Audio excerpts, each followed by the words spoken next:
few questions coming in. Is this just stroke specific, or can this be applied to other conditions? Just remote rehab in general, but also your network, Liana, as well. So kind of two veins to that question, if you can all answer. Who wants to go first? Shall I go first? I think the remote rehab platform is for all therapists, and the learning that we have on there is starting off stroke specific, but the ethos behind rehab is the same. If people are interested and there's enough interest, then we will develop other groups on the platform for different other types of rehabilitation, and that's really quick and easy for us to do. But I think the connection and the things that we can learn from different specialities is crucial.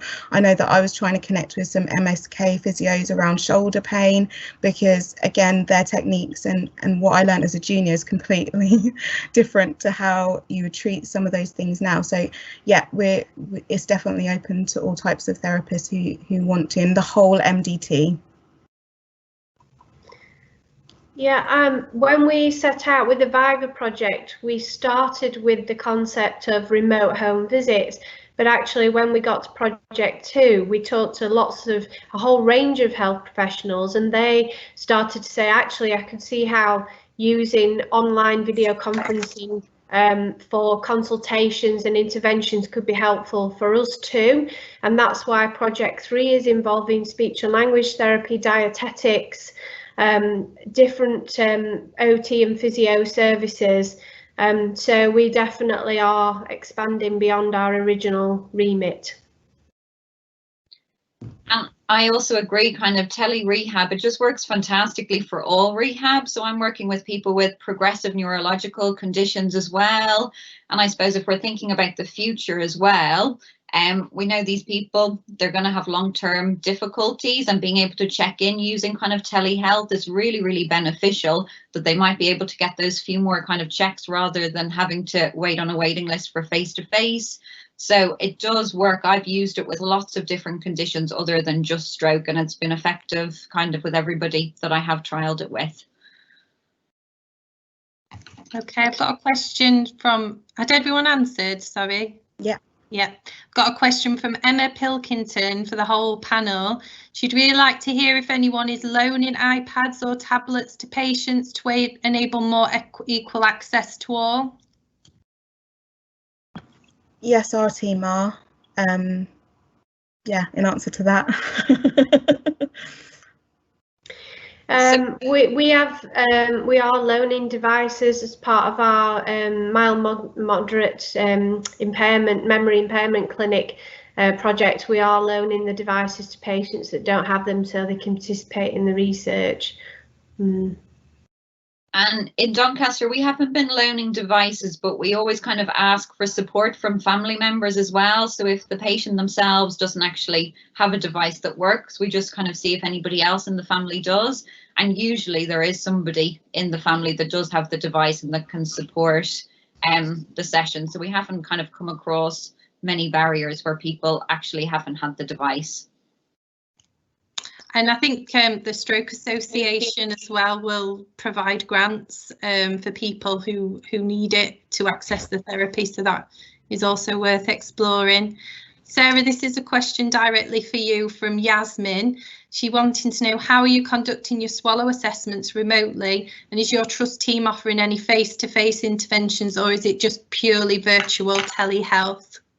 So at the moment, we are just doing purely virtual telehealth. So I know kind of there is a start that we might start doing some face-to-face sessions in the next few weeks, but at the moment it is just virtual. And we do kind of just choose the swallow assessments. It depends kind of on the presentation. So obviously anybody that will be at a high risk of silent aspiration, if we were to progress them on, we wouldn't do that over telehealth. So we kind of are choosing the ones that would be less high risk to do a swallow assessment over telehealth. And it's actually working really well, can clearly do the oromotor exam. Sometimes the family members are there to kind of help get the different foods, and we're still starting off exactly how we would do the swallow assessment face to face, with the support of a caregiver. So the only obviously barrier is you can't assess the pharyngeal stage, so feeling the throat. But other than that, we've kind of found it is effective carrying out the swallowing assessment, and we're able to provide that guidance for what people are needing. Okay, sorry. Did somebody else? Yeah, I get a bad feed on my own voice. That's not good. So this is a question for everybody. Has remote rehab enabled you to work across different organisations and across different pathways?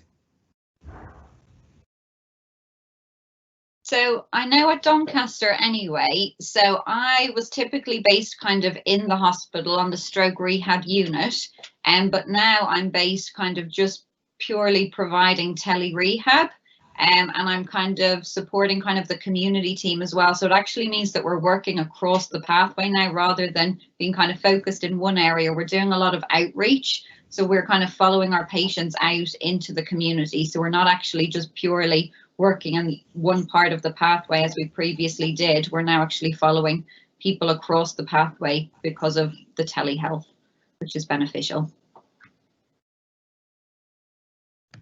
Does anybody else have anything to add? Just say that we are exploring that as a possibility with Viva. On the last project, it was a health and social care project funded by partnership. So we were looking at the ability to do a remote home visit and another agent dial into that home visit. So for example, you could have an OT in the hospital, a loved one or voluntary sector worker at the home doing the walk around the property, and then we could have an OT from social services, a care worker joining into the visit and having that live conversation with all of you present, and that is a real possibility for the technology. So there does seem to be a real appetite for that cross-partnership working and creating efficiencies in that way as well. So it is something that we are looking to explore.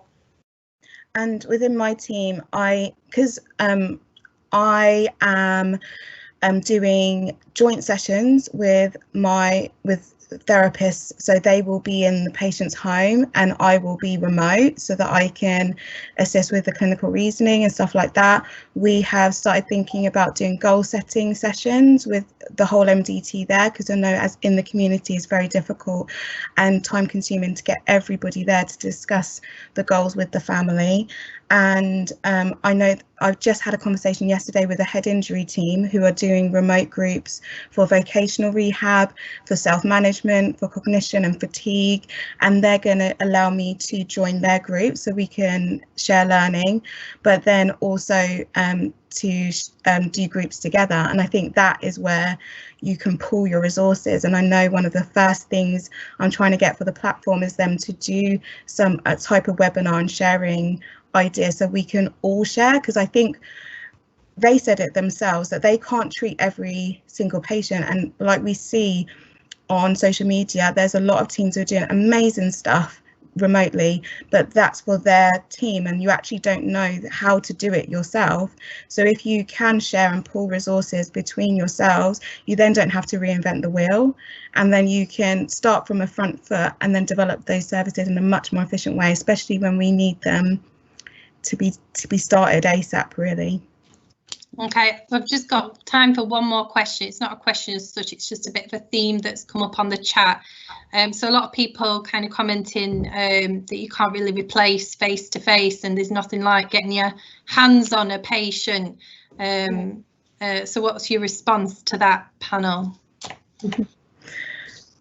It's a difficult one. I think that when we did our first consultations with OTs, one of the things that they wanted was to make the technology like a smell-o-vision, because they were saying, like, you know, you smell, you experience someone's home environment, and that indicates a lot in the assessment, and worrying about going remote, how that would impact the quality of your assessment. And I think these are real genuine concerns that we need to look to address. I think the other thing that we talked about was that not everyone not remote won't work in all circumstances. So it might be an adjunct to your therapy. It's not something that is going to take over, but it's very much there. And obviously in these pandemic situations, it's absolutely what we have to do. It's a necessity.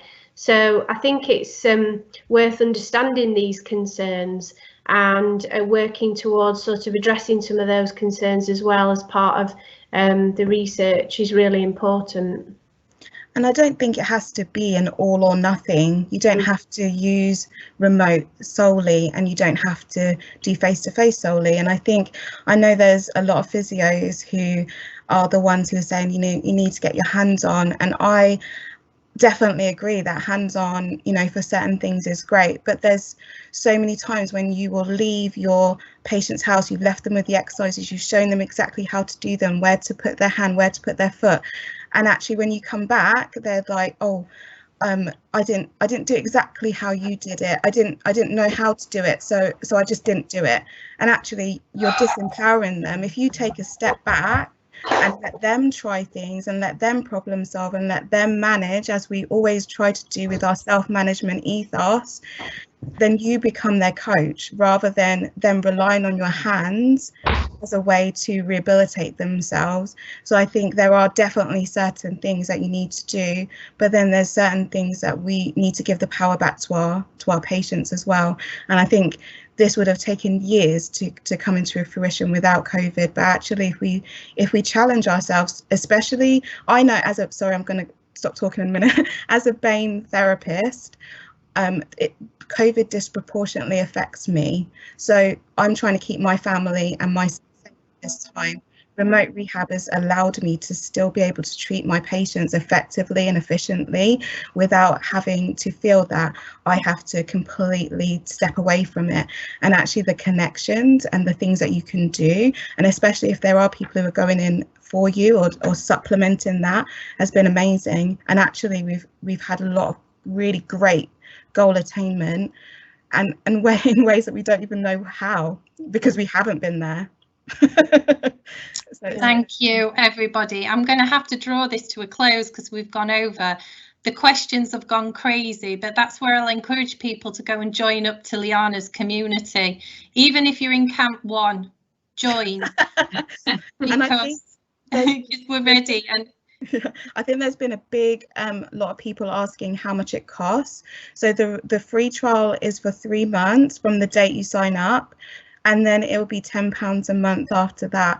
And that money is to promote all the resources in the community, to get people to talk to us, to build other communities, and to fund the hosting and the moderating of the platform. So yeah, obviously if you join, you can. You won't be charged after if you don't want to stay, but you will want to stay.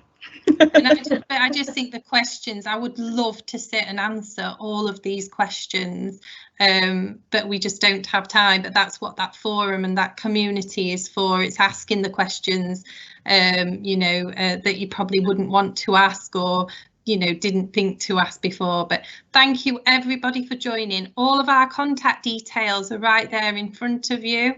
Would encourage you all to contact us if you want to contact us. Thank you very much for joining. But finally, thank you so much to Liana, Natalie and Sarah, who have put an incredible amount of work into this, and Fiona in the background there, and Jamie Shepherd as well. It's been a proper team effort. So thank you very much for joining us, and we'll hopefully see you again on our 3rd webinar. Bye-bye. Thank you. Bye.